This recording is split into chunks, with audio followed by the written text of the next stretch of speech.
اللہ کے احسانات کی، یہ بعض مفسرین نے یہ معنی کیا ہے۔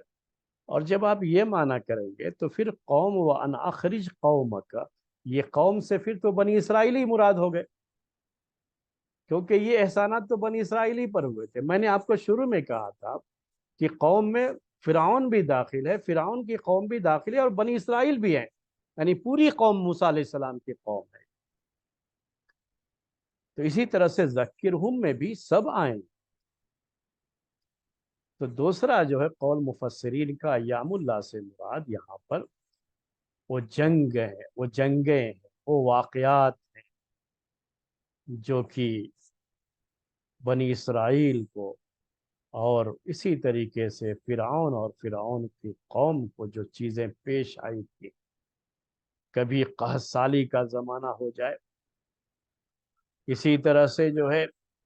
وہ دریا میں جو اس کو ڈبو دیا گیا، یہ ساری چیزیں کیا ہے نا، یہ سب ایام اللہ ہی ہیں۔ جو مصیبتیں آتی ہیں، جو پریشانیوں کا دور آیا ہے، وہ بھی ایام اللہ۔ عربی زبان میں جنگوں کو لیے بھی یوم کا لفظ استعمال ہوتا رہا ہے، جیسے احسانات کے لیے اس لفظ کو استعمال کیا گیا ہے۔ بعض شعراء جو جاہلیت میں گزرے ہوئے ہیں عربی زبان کے، ان شعراء کی جو ہے کلام میں، ان کے اشعار میں اس کو استعمال کیا گیا ہے۔ اسی طرح سے یوم الخندق کہا جاتا ہے، یوم الاحد، یوم احد کہا جاتا ہے، یوم بدر کہا جاتا ہے، بدر کی لڑائی کا جو دن ہے۔ تو یہ جو لڑائی کے دن ہوا کرتے تھے نا، جو مصیبتوں کے دن اور پریشانیوں کے دن ہوتے ہیں، ان کے لیے بھی عربی زبان میں ایام کا لفظ استعمال کیا جاتا ہے۔ تو ایام احسانات کے لیے بھی ہے، اور ایام یہ آزمائش کے جو دن ہے، پریشانی کے جو دن ہوتے ہیں، اس کے لیے بھی استعمال کیا جاتا ہے۔ اور یہ جو تیسری رائے ہے مفسرین کی، میں اسی کو ترجیح دیتا ہوں کہ یہاں دونوں ہیں۔ یہ تیسری رائے ہو گئی، اب دونوں کو ملا لیجیے۔ ایک رائے کیا تھی کہ ایام سے مراد احسانات ہے، اور دوسری جو ہے رائے یہ تھی کہ ایام سے مراد وہ جو جنگیں اور بڑے بڑے واقعات ہوئے تھے اس زمانے میں، ان واقعات کو یاد دلانے کے لیے کہا گیا۔ اور تیسری رائے یہ ہے کہ دونوں اس کے اندر، یعنی جو یاد دلانا ہے وہ ان احسانات کو بھی یاد دلانا ہے، اللہ تعالیٰ کی ان نعمتوں کو بھی یاد دلانا ہے جو نعمتیں اللہ تعالیٰ نے بنی اسرائیل پر کی تھی، اور اسی طریقے سے اللہ تبارک و تعالیٰ نے جو نعمتیں قوم فرعون پر کر رکھی تھی۔ اتنی جو ہے وہ مصر کا وہ ایریا، اس میں اللہ تعالیٰ کی اتنی نعمتیں، وہ ساری نعمتیں، وہ اتنا جو ہے سرسبز و شاداب ایریا، مصر کا ایریا بہت پرانی تہذیب ہے مصر کی بھی، اور بڑا مشہور ایریا مانا جاتا ہے۔ وہ سب بھی تو اللہ تعالیٰ کے احسانات ہی ہیں۔ اور اسی طرح سے جو پریشانی کے دن آئے، ان سب کو بھی یاد دلانے کے لیے کہا۔ میں کیوں کہہ رہا ہوں کہ یہ تیسری رائے زیادہ صحیح ہے کہ اس میں وہ سب داخل ہے، کیونکہ آگے جو ہے نا لکل صبار شکور آیا ہو۔ تو صبار کہتے ہیں صبر کرنے والے، اور شکار کہتے ہیں، شکور کہتے ہیں شکر کرنے والے۔ تو صبر کرنے کا تعلق کس سے ہوا؟ وہ مصیبت کے دن ہے، وہ پریشانی کے دن ہے، جہاں انسان کے صبر کی آزمائش ہوتی ہے۔ تو اللہ تعالیٰ تو کہہ رہا ہے کہ اس میں صبر کرنے والوں کے لیے آزمائش ہے۔ تو ظاہر سی بات ہے کہ یہ ایام اللہ سے مراد یہاں پر وہ آزمائش کے دن بھی ہے، جس میں انسان کو پریشانیوں کا سامنا کرنا پڑتا ہے۔ تو دونوں چیزیں اس میں ہیں، اور یہی تفسیر ہم اسی کو بہتر سمجھتے ہیں، اور اسی کے لحاظ سے باتیں آپ کے سامنے پیش بھی کر رہے ہیں۔ اس کی دلیل بھی میں نے آپ کے سامنے ذکر کر دیا۔ فرمایا وَذَكِّرْهُمْ بِأَيَّامِ اللَّهِ، اور انہیں اللہ کے ایام یعنی اللہ کے احسانات، اور جو ان کے زمانے میں بڑے بڑے واقعات جس میں ان کے لیے بڑی آزمائش تھی، ان دنوں کی یاد دلائی، وہ بتائیے ان کو۔ یہ ہوتا ہے میرے بھائیوں، لوگوں کو نصیحت کی جاتی ہے نا، تو یاد دلائی جاتی ہے، یہ چیزیں یاد دلائی جاتی ہے۔ آدمی مصیبت میں ہوتا ہے تو پہلے سے بڑی مصیبت بھی گزر چکی ہے وہ یاد دلائی جاتی ہے، نعمتوں میں ہوتا ہے تو بھی اللہ کی نعمتیں اور بھی یاد دلائی جاتی ہیں، اور شکر کی دعوت دی جاتی ہے کہ بھائی ان نعمتوں پر اللہ کا شکر ادا کرو، وَذَكِّرْهُمْ بِأَيَّامِ اللَّهِ۔ تو یاد رکھو اسلامی دعوت کا یہ بہت بڑا اصول ہے یہ، کہ لوگوں کو اللہ کے احسانات، اللہ کی نعمتوں کی قدر کرنے کی دعوت دی جائے، انہیں احساس دلایا جائے اس کا، انہیں جو ہے ان کا بھلا ہوا سبق یاد دلایا جائے۔ اسی طرح سے اللہ تبارک و تعالیٰ کی طرف سے جو دنیا میں عذاب آتے ہیں، بڑے بڑے واقعات اور حادثات ہوتے ہیں، اسے بھی یاد دلاؤ۔ ابھی جو ہے ایسے علاقوں میں جہاں پہلے بارشیں نہیں ہوتی تھیں، جس کی وجہ سے ان کے یہاں بارش کا پانی نکلنے کا کوئی سسٹم نہیں، کیونکہ ہوتی نہیں تھی بارش، اس لیے سسٹم بھی نہیں بنایا انہوں نے۔ اپنی جگہ پر وہ اپنی جگہ پر صحیح ہے، تو انہوں نے سسٹم کیوں نہیں بنایا کہ ایسی بارش ہوتی نہیں، وہاں پر ایسی طوفانی بارش۔ سوچو ذرا میرے بھائی، کیا یہ اللہ کے ایام نہیں ہے؟ ان کو جو ہے یاد دلایا جائے۔ اب بعد میں کسی کبھی نصیحت کی جاتی ہے کہ کرنی ہے، اور جس کو پتا ہے کہ ہاں اس طرح سے طوفانی بارش آئی تھی اور بڑی پریشانی میں لوگ مبتلا ہوئے تھے، تو ان کو یاد دلایا جائے، وَذَكِّرْهُمْ بِأَيَّامِ اللَّهِ۔ اور انہیں یاد دلائیے، یہ موسیٰ علیہ السلام سے کہا گیا ہے کہ انہیں یاد دلائیے کس چیز کی ہے؟ اللہ کے دنوں کی ہے۔ میں نے کہا اللہ کے دنوں سے کیا مراد ہے؟ اللہ کے احسانات، اللہ کی نعمتیں، جس کے بغیر انسان ایک سیکنڈ کے لیے بھی دنیا میں زندہ نہیں رہ سکتا، اور اللہ تبارک و تعالی نے جو بڑے بڑے جو حادثات ہوئے، جو آزمائش کے دن رہے، اللہ تعالیٰ کی طرف سے جو عذاب بھی لوگوں پر آتا رہا، اس کو بھی یاد دلائیے لوگوں کو۔ کیوں یاد دلائیے؟ اس کے سبب بیان کیا۔ اب آخری ٹکڑا ہے یہ اس کا، اس آیت کا، ان فی ذالک لآیات لکل صبار شکور۔ ان فی ذالک، یقیناً اس میں، یہاں بھی بڑی تاکید ہے یاد۔ کبھی کبھی لوگ کہتے رہتے ہیں، ہو سکتا ہے کہ آپ سے بھی کچھ لوگ کہتے رہتے ہو، کچھ لوگوں کو خواہ جلن رہتی ہے، حسد جو ہے، تو کہتے ہیں کیا آپ لوگ تاریخ پڑھتے، تاریخ پڑھ کے کیا فائدہ؟ کبھی قرآن کا درس ہوتا ہے تو بعض لوگوں کو اس میں بھی یہ رہتا ہے کہ اس کو کیا فائدہ ہے؟ ارے بھائی کوئی توحید کی کتاب لے کر کے اس کا درس دو۔ کیا توحید کی جب کی کتابیں نہیں تھی تو صحابہ کو کس چیز کا درس دیا گیا تھا؟ اسی قرآن کا دیا گیا تھا۔ یہ سب بعد کی کتابیں ہیں میرے بھائیوں، وہ کتابیں جو ہے نا اسی سے نکلی ہوئی، انہی آیتوں کو لے کر کے لوگوں نے جو ہے وہ کتابیں لکھی ہے، لوگوں نے لکھی ہے۔ تو اللہ تعالیٰ کا اصل پیغام چھوڑ کر کے آپ دوسروں کی طرف جائیں؟ ارے یہ تو اصل پیغام ہے اللہ تعالیٰ کا، اسی پیغام کو سمجھ لے گئے تو کامیابی ہی کامیابی ہے۔ تو اس کو ہم اہمیت دیتے ہیں، یہ ذہن میں رکھیے کہ کیا کہا اللہ تعالیٰ نے کہ یقیناً اس میں نشانیاں ہیں، اور بڑی تاکید کے ساتھ کہا نشانیاں۔ ان فی ذالک لآیات، اب یہ ذالک کا اشارہ ہے بھی دبا، تو کس کی طرف اشارہ ہے؟ یہ جو اللہ تعالیٰ نے کہا وَذَكِّرْهُمْ بِأَيَّامِ، اللہ کے احسانات اور اللہ کے جو دنیا میں جو پیش آنے والے واقعات ہیں، اللہ کی جو آزمائش ہوتی ہے، اس کو یاد دلائیے لوگوں کو۔ اس یاد دلانے میں نشانیاں ہیں، کن کے لیے؟ لکل صبار شکور، ہر صبر کرنے والے اور شکر کرنے والے کے لیے۔ صبار اور شکر کی طرف ہم بعد میں آئیں گے، لیکن اس کے پہلے یہ نوٹ کیجئے، ان فی ذالک، ذالک میں نے کہا آپ سے، ذکرہم جو اس سے پہلے آیا ہے، یہ معنی اس کی طرف بھی اشارہ ہے، اخرج قوم کا، اس میں بھی اشارہ ہے۔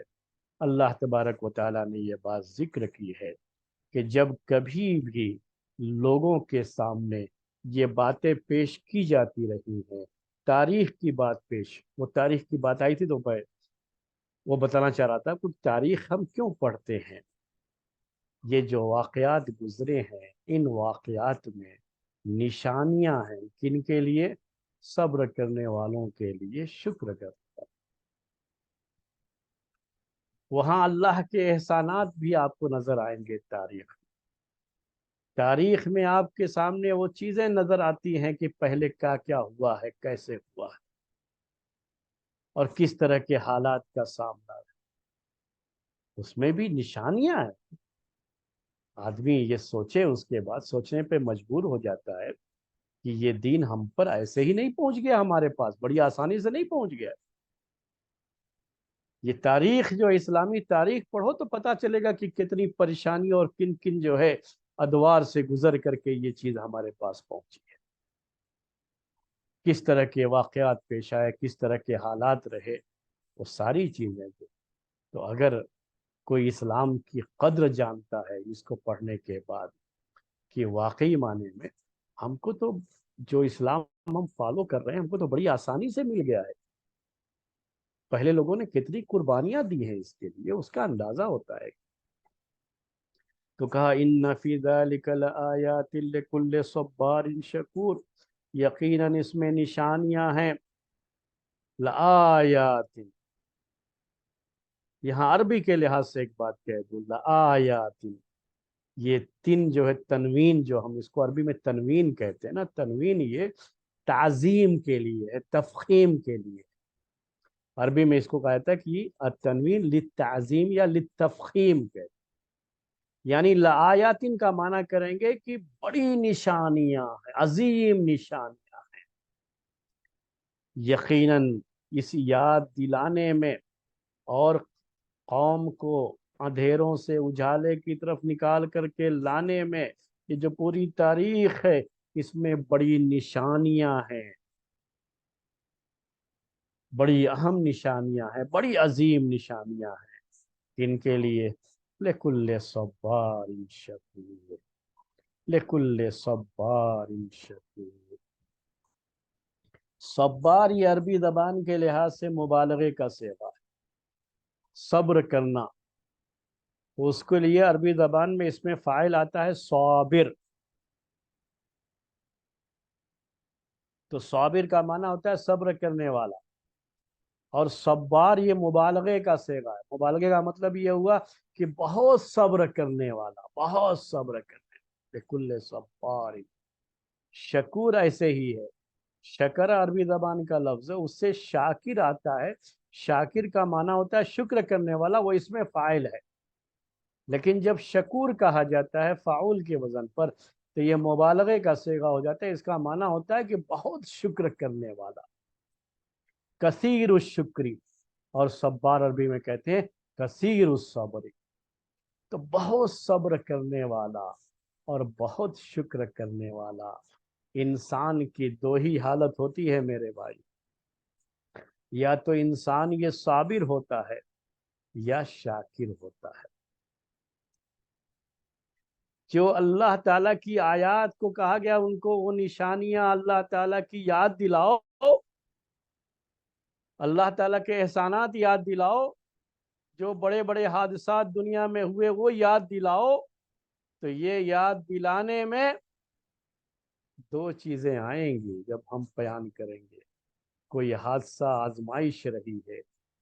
تو صبر کرنے والوں کے لیے اس میں بڑی نصیحت ہوتی ہے، ان کو بڑا سکون ملتا ہے، اور اللہ تعالیٰ کے احسانات گنواتے ہیں، وہ بھی یاد دلانے کے لیے کہا،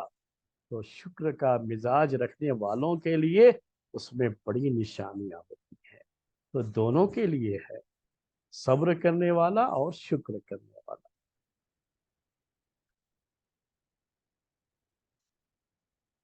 میں یہاں صبر کے اندر جو معنی پایا جاتا ہے، جو تین معنی بیان کیا جاتا ہے، اور صبر کی جو اہمیت ہے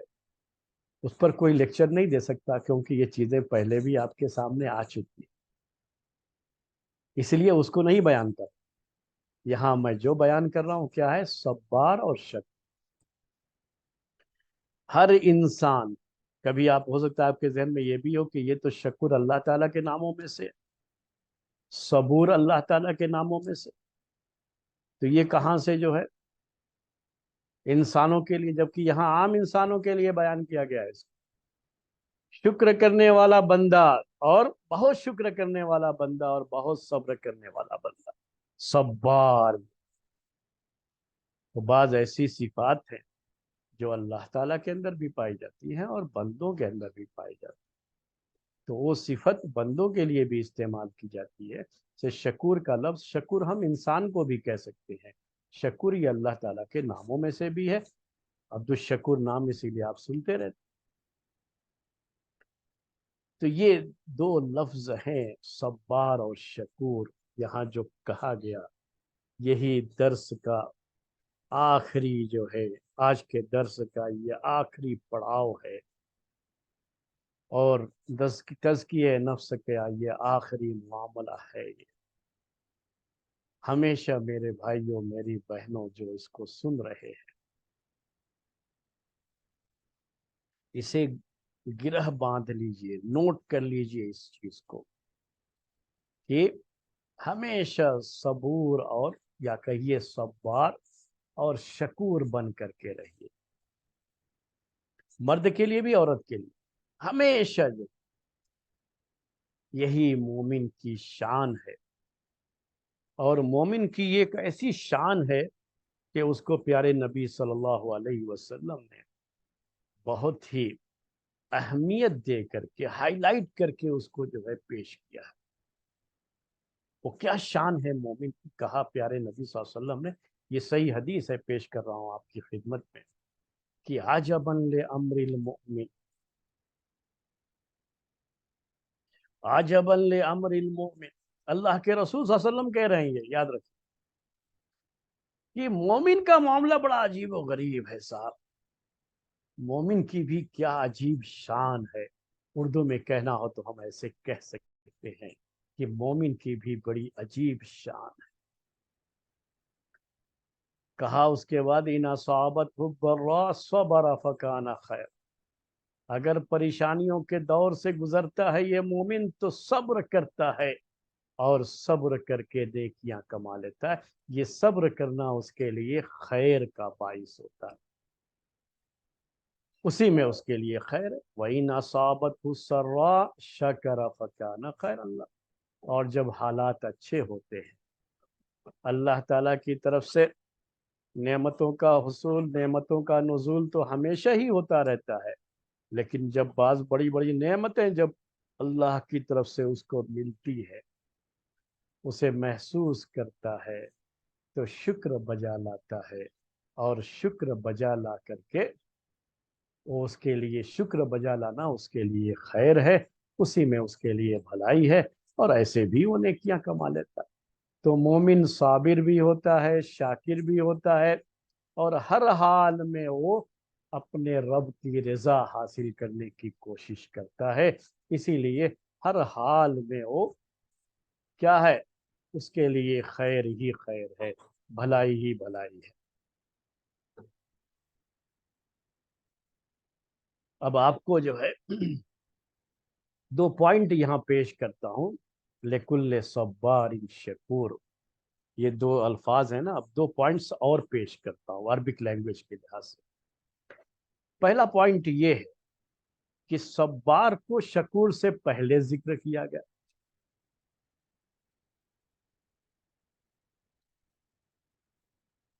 صبار کو شکور سے پہلے پیش کیا گیا۔ سوچئے ذرا، صبار کو شکور سے پہلے پیش، یعنی صبر کرنے کی اس صفت کو شکر کرنے کا جو اس کی جو صفت ہے نا، جو عادت ہے، اس سے پہلے یہ ذکر کیا گیا، صبر کو شکر پر مقدم کیا گیا۔ کیوں؟ یہ پوائنٹ، پہلا پوائنٹ، دو میں سے پہلا پوائنٹ، کیوں جو ہے اسے مقدم؟ یاد رکھیے، جب ایک انسان صابر ہوتا ہے، صبر کرنے کا جو ہے اس کا رویہ ہوتا ہے، ایٹیٹیوڈ کہہ لیجئے یا بیہیویئر کہہ لیجئے، جو بھی آپ، تو یہ شکر اسی کا نتیجہ ہے۔ صبر کی صفت کا نتیجہ کیا ہے؟ شکر۔ اس کی وجہ سے صبار کو پہلے بیان کیا گیا اور شکور کو بعد میں۔ جب انسان صبر کرتا ہے نا، تو یاد رکھیے صبر کرنے کے بعد اللہ تبارک و تعالی کی طرف سے نعمتوں کی بارش ہو، تو شکر، پھر وہاں شکر کا جذبہ آتا ہے، تو یہ شکر کا جذبہ صبر کا نتیجہ ہے کہا جاتا ہے۔ شاید آپ کو نہ سمجھ میں آیا ہو اتنا زیادہ، تو میں آپ کو ایک مثال دے کر سمجھا دیتا ہوں۔ آپ ایوب علیہ السلام کے صبر کی مثال جانتے ہیں، قرآن میں اس کا ذکر ہے، بار بار آپ جو ہے خطبوں میں واعظ و نصیحت میں سنتے ہوں۔ ایوب علیہ السلام بڑی آزمائش کے دور سے گزرے اور بڑا صبر کیا انہوں نے، تو صبر کا نتیجہ کیا رہا؟ ہمیشہ ایسے ہی ہوتا ہے، اس کو یاد رکھیے گا کہ صبر کا نتیجہ یہ ہوتا ہے کہ اللہ تعالیٰ جب بندہ صبر کر لے جاتا ہے آزمائش میں، تو پھر نعمتوں کی بارش کرتا ہے۔ یہ ننگے نہا رہے تھے تو ٹڈیوں کی، سونے کی ٹڈیوں کی بارش ہو رہی ایوب علیہ السلام۔ تو یہ صبر کا نتیجہ ہے شکر۔ صبر کر لے جاؤ گے نا میرے بھائیوں میری بہنوں، تو صبر کا نتیجہ، ہمیشہ اردو میں کہتے ہیں کہ صبر کا پھل میٹھا ہوتا ہے، تو صبر کا نتیجہ نعمتوں کی شکل میں جب ظاہر ہوتا ہے، تو پھر وہاں شکر گزاری کا جذبہ آنا چاہیے، وہاں بندے کو شکور ہونا چاہیے۔ تو یہ ایک پوائنٹ تو سمجھ میں آ گیا ہوگا میرے خیال میں آپ۔ ایک دوسری بات یہ ہے، پیش کی ہے بعض لوگوں نے اس میں، یہ دو پوائنٹس، تو یہ دوسرا پوائنٹ ہے، یہ کہتے ہیں کہ صبر کی صفت یہ، اس میں کیا ہے؟ تخلیہ ہوتا ہے، تخلیہ، التخلیت عربی میں کہتے ہیں۔ یعنی صبر میں ہوتا یہ ہے کہ انسان سے کوئی نعمت چھن جاتی ہے اور وہ کسی مصیبت کے دور، کہتے ہیں اس کو مصیبت کے دور سے گزر رہا ہے، تو نعمت میں تھا لیکن وہ نعمت چھن جاتی، جیسے بیماری ہے، میں مثال دے رہا ہوں آپ کو، صحت مند تھا لیکن بیماری کی نے ایسا آ کر کے دبوچا ہے اسے کہ اب وہ صحت کی نعمت سے محروم ہے، تو صبر کرنا ہوتا ہے وہاں پر اس کو۔ کوئی حادثہ ہو گیا تو اس پر اس کو صبر کرنا ہوتا ہے۔ اللہ تبارک و تعالیٰ کی اطاعت پر بھی صبر کرنا ہوتا ہے، اور گناہوں سے اپنے آپ کو بچانے میں بھی صبر کرنا ہوتا ہے۔ وہ صبر جو کر رہا ہے، تو اس صبر میں اصل اسے بہت سی چیزیں چھوڑنی پڑتی ہیں، اسی کو تخلیہ کا، اس میں چھوڑنے کا مسئلہ ہے، بہت سی چیزیں چھوڑ جاتی ہیں اس کی۔ اور شکر گزاری کے اندر کیا ہوتا ہے کہ نعمتیں آتی ہیں اور اس پر شکر ادا کرتا ہے، تو یہ اس کو کہتے ہیں تحلیہ۔ تحلیہ کا مطلب کیا ہے کہ زیور پہنا دیا،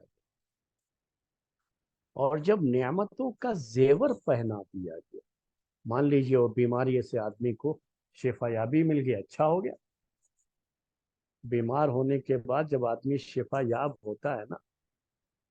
تو یاد رکھیے وہ جو خوشی ہوتی ہے وہ پہلے سے جو صحت رہتی ہے اس سے کہیں زیادہ خوشی ہوتی ہے جب وہ بیماری کے بعد صحت یاب ہوتا ہے۔ ایسے ہی اور بھی نعمتیں ہیں اور بھی مصیبتیں ہیں، میں ہر ایک، صرف آپ کو صحت کی بات، چونکہ یہ ہر ایک کے ساتھ جڑی ہوئی چیز، تو جو خوشی ہوتی ہے اور اس پر جو شکر ادا کرتا ہے، تو یہ جو خوشی ہے، نعمت کی خوشی، مصیبت کے بعد کی نعمت کی خوشی، یہ خوشی میرے بھائیوں دوبالا ہوتی ہے۔ تو یہ ہمیشہ جو ہے صبر کے بعد ہی آتی ہے یہ خوشی۔ تو اللہ تعالیٰ نے شکر کو صبر کے بعد ذکر کیا، کیونکہ صبر میں تخلیہ ہے، یعنی ایک چیز آپ کی چھن جاتی ہے، اور شکر میں کیا ہے کہ وہ چیز آپ کو مل جاتی ہے۔ تو کہا جاتا ہے، اس کو سمجھنے کے لیے مثال دے دوں آپ کو، کہ آپ کو اچھے سے اچھا کپڑا پہننے کے لیے آپ کیا کرتے ہیں؟ پہلے جاتے ہیں باتھ روم میں، اچھی طرح سے رگڑ رگڑ کر کے نہاتے ہیں آپ، کہ آپ کے جسم میں کہیں کوئی گندگی، کوئی میل کچیل نہ رہ جائے۔ تو اللہ تعالیٰ کی طرف سے یہ جو آزمائشیں ہوتی ہیں، صبر جن پہ کرنا ہوتا ہے، مصیبتیں ہوتی ہیں، آپ نے صبر کیا ہے نا، تو یوں سمجھ لیجئے کہ یہ آپ کے جسم کے اندر سے وہ میل کچیل پورے طریقے سے صاف ہو گیا ہے، اچھی طرح سے آپ نے نہا لیا ہے، اور نہانے کے بعد نا آپ اچھا کپڑا پہنیں گے تو شکر کی وہ نعمت آپ کو ملتی ہے، اور یہ شکر کی نعمت گویا کہ آپ اپنے جسم پر پہن لیتے ہیں، تو وہ بعد میں چیز ہوتی ہے، صبر کے بعد، اسی لیے شکور کو سب بار کے بعد ذکر کیا ہے۔ تو یہ چند باتیں تھیں میرے بھائیوں اس آیت کے تعلق سے۔ مجھے امید ہے کہ آپ کو یہ آیت سمجھ میں آ گئی ہوگی پورے طریقے سے۔ کبھی بھی اس پوری تفصیل کے ساتھ جو میں نے پیش کیا آپ کے سامنے، آپ یہ آیت پڑھیے اس پوری تفصیل کے ساتھ، اس سورہ کو، یہ آیت کو پڑھتے رہیے آپ اس تفصیل کے ساتھ، تو یقیناً آپ کو الگ طرح کا مزہ آئے گا، لطف آئے گا، جب آپ اس پوری تفصیل کے ساتھ اس کو پڑھتے رہیں گے۔ پہلے بھی آپ نے پڑھا ہے، لیکن اب اس آیت کو اس تفصیل کے ساتھ ذرا پڑھ کر کے دیکھیے، اور اندازہ لگائیے کہ اللہ تبارک و تعالی نے ہم انسانوں کے لیے جو یہ کتاب ہدایت نازل فرمائی ہے، اس کتاب ہدایت کو سمجھنے میں اور سمجھ کر کے پڑھنے میں ہمیں کتنا لطف آئے گا، کتنا مزہ آئے گا، اور کتنا نفس کا تزکیہ ہوتا ہے اس میں۔ یہ ساری چیزیں بہت ہی واضح طور پر آپ کے سامنے آتی ہیں۔ تو آج کا درس ہم اسی پر ختم کرتے ہیں۔ سبحانک اللہم و بحمدک، اشہد ان لا الہ الا انت، استغفرک و اتوب الیک۔